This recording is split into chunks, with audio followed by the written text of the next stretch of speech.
In the aftermath of World War II, the ashes of global conflict gave birth to a new, colder war, and above the scarred landscapes and tense oceans, a new battleground emerged the sky. It wasn't just airspace. It was the ultimate strategic high ground, the key to projecting power across the globe.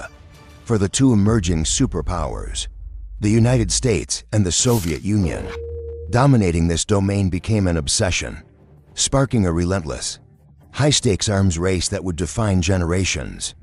The sparks flew from the ruins of Nazi Germany.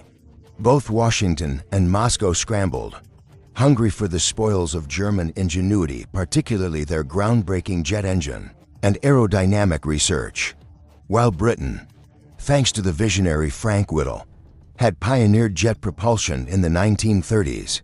Nazi Germany, driven by wartime necessity and material shortages, had made astonishing leaps. Led by brilliant minds like Hans von Ohain, they developed advanced swept-wing designs and low-drag fuselages. In 1944, the terrifying Messerschmitt Me 160 screamed into service. Powered by Junger's Jumo 0 turbojets, it hit speeds over 540 miles per hour, leaving Allied propeller planes in its dust. Alongside Britain's Gloucester Meteor, it heralded the dawn of the jet fighter age, a dawn both superpowers were determined to seize. America, already dabbling in jet tech based on Whittle's designs, found its first effort, the P-59 Aerocomet, disappointingly sluggish, even outperformed by the legendary P-51 Mustang. The answer: Operation Paperclip. In a move shrouded in secrecy, the U.S. spirited away hundreds of Nazi scientists and engineers, aviation experts among them, bringing their knowledge stateside. The Soviets weren't sleeping. They swept through East Germany, capturing factories, blueprints, and prototype aircraft. German scientists were persuaded to lend their expertise. Then came a masterstroke in 1946-47. Under the guise of civilian use, Moscow purchased 25 cutting-edge Rolls-Royce Nene jet engines from Britain, deftly sidestepping the no military use clause. Soviet engineers reverse-engineered the Nene, creating their own powerful Klimov VK-1. Marrying this engine with captured German aerodynamic data, they forged a legend, the MiG-15. The world wouldn't wait long for this new weapon's debut. The stage: the war-torn skies of the Korean Peninsula. June 25, 1950. War erupts. The North Korean Air Force, equipped with aging Soviet prop planes and inexperienced pilots, was swiftly annihilated by American air power. For months, U.S. pilots owned the sky, B-29 Superfortress bombers raining destruction virtually unopposed. But Moscow wouldn't let its ally crumble. By October, the Soviets pledged their latest technological terror, the MiG-15, to China and North Korea, along with intensive pilot training. Just 1 month later, the MiGs arrived, and the air war changed overnight. Faster, climbing higher and quicker than anything the UN forces possessed, the MiG-15 tore through American P-51s, F-80s, and F-8s.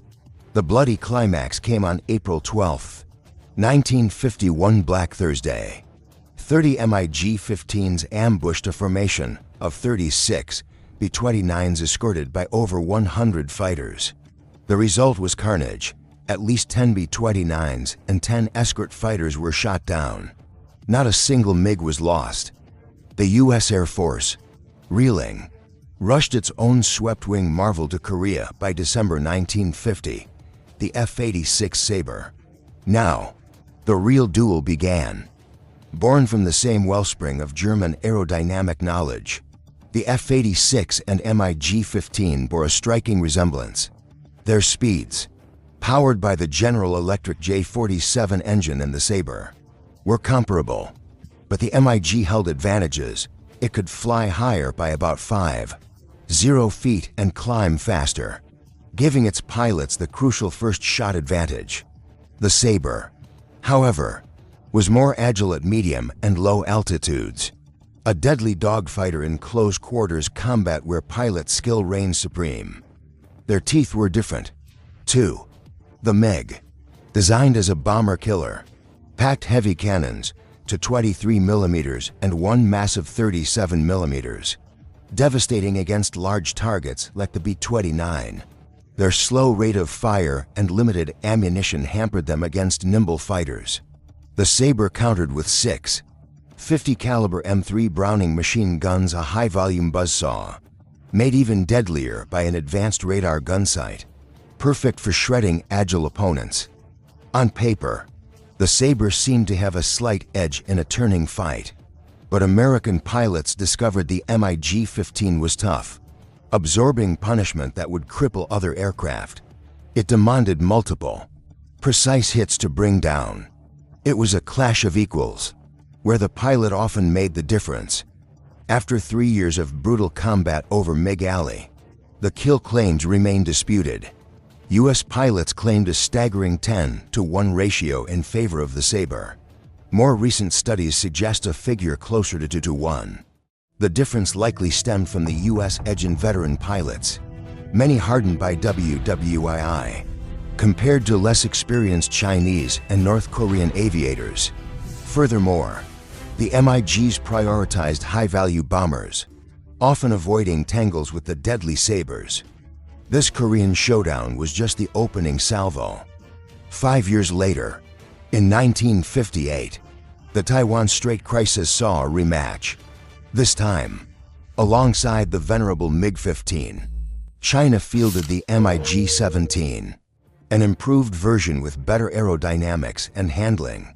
But the U.S. had an ace up its sleeve, Operation Black Magic. Secretly, the U.S. Navy equipped Taiwanese F-86 Sabres with the revolutionary AIM-9 Sidewinder heat-seeking missile. Suddenly, the rules of engagement shattered.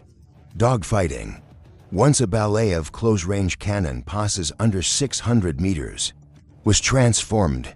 Taiwanese pilots could now lock onto the heat signature of a MiG's exhaust from kilometers away, launching a missile that guided itself to the target. Precision increased, risk decreased. The Sidewinder-armed Sabres decimated the Chinese MiGs. Air combat history turned a page. The heat-seeking missile was here to stay. The rivalry intensified, shifting to the jungles and skies of Vietnam. Initially, the North Vietnamese Air Force possessed only a handful of MiG-17s cannon-armed. No missiles. They faced a tidal wave of American air power, F-8 Crusaders, F-100 Super Sabres, F-105 Thunderchiefs, A for Skyhawks, and the mighty F for Phantom II.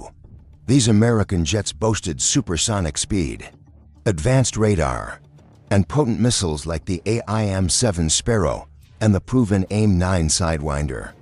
Outnumbered and outgunned, the Vietnamese pilots turned disadvantage into advantage, exploiting the MiG-17's small size and superb low-altitude agility. They developed daring hit-and-run tactics. On April 3, 1965, they stunned the Americans, ambushing and downing the F-8 Crusaders without loss. The next day, however, facing a massive retaliatory strike, heavily escorted F-105s hammered the Than Ha Bridge. For MiGs rose to meet them, downing to Thunderchiefs before being overwhelmed. Only one MiG returned. By late 1965, the game changed again. The first MiG-21s arrived from the Soviet Union, armed with the K-13 NATO Atoll missile, a Soviet copy of the Sidewinder. Now, North Vietnam had a fighter capable of challenging the F for Phantom on more even terms. The MiG-21 versus F for Phantom II became the iconic dogfight of the Vietnam War. The F-4 was a beast, a large, powerful, twin-engine multi-role fighter, capable of Mach 2, carrying a heavy 8-ton payload of bombs and missiles, and equipped with sophisticated radar. Critically, however, early F-4 models lacked an internal cannon, a decision born from overconfidence in missile technology that would prove costly in close-in fights. The MiG-21, in contrast, was a lightweight, delta-winged interceptor fast Mach 2, agile, cheap, and built for mass production. Its short range and small 2-ton payload were limitations, but it retained a twin-barrel 23mm cannon for close encounters. And in a tight-turning fight, the nimble MiG-21 could dance around the heavier Phantom. Leveraging ground-controlled interception (GCI) and lightning-fast ambush tactics, Vietnamese pilots skillfully exploited the MiG-21's strengths while minimizing its weaknesses. Countless dogfights raged between 1966 and 1968. Again, kill ratios are debated, but the tenacious Silver Swallows consistently punched above their weight, inflicting painful losses and forcing a reckoning within the U.S. military. The F-4's less-than-stellar close combat performance led directly to the creation of the U.S. Navy's elite fighter weapons school, famously known as Top Gun. The MiG-21 F for rivalry echoed in the Middle East, where skilled Israeli pilots flying Phantoms repeatedly bested MiG-21s flown by Egyptian, Syrian, and Lebanese forces in conflicts like the Six-Day War and the Yom Kippur War, underscoring the crucial role of pilot training and proficiency. These brutal air wars sent shockwaves through design bureaus back in the US and USSR. America realized maneuverability couldn't be sacrificed for speed and missiles alone. Their next generation of fighters would be built for agility. The Soviets, impressed by the F-4's multi-role capability, sought to match it. In the 1970s, they rolled out the MiG-23, their first variable geometry wing fighter, heavier, longer ranged, carrying more weapons, and equipped with radar for beyond visual range combat, aiming to surpass the Phantom. But then came something truly alarming for the West: the MiG-25 Foxbat, an interceptor of terrifying speed, capable of Mach 3. 2. It seemed untouchable by anything NATO possessed. The MiG-25 shock spurred the U.S. into high gear. Project FX was launched, demanding an aircraft superior in every metric. In 1976, the answer arrived: the F-15 Eagle, the world's first true fourth-generation fighter. A technological marvel with advanced radar, fly-by-wire controls, supercruise capability, supersonic flight without afterburner, and unparalleled maneuverability. It was built for one thing: total air dominance. 2 years later, the U.S. unveiled the F-16 Fighting Falcon.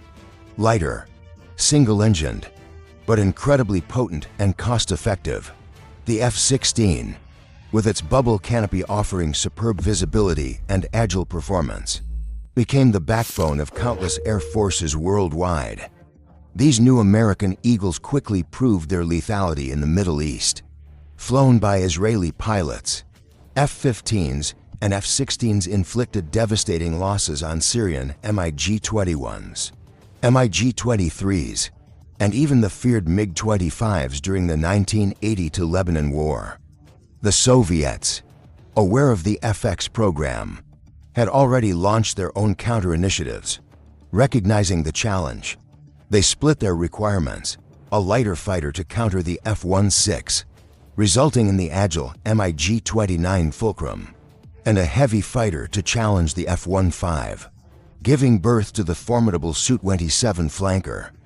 Visually similar, with distinctive aerodynamics and powerful twin engines, the Su-27 and MiG-29 boasted maneuverability that could arguably exceed their American rivals, demonstrated by the Su-27's famous Cobra maneuver.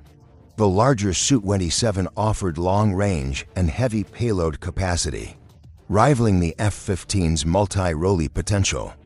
A direct clash between these fourth-generation Titans Su-27 variants versus F-15s or F-16s has, perhaps fortunately, never occurred. The MiG-29, however, did face its American counterparts.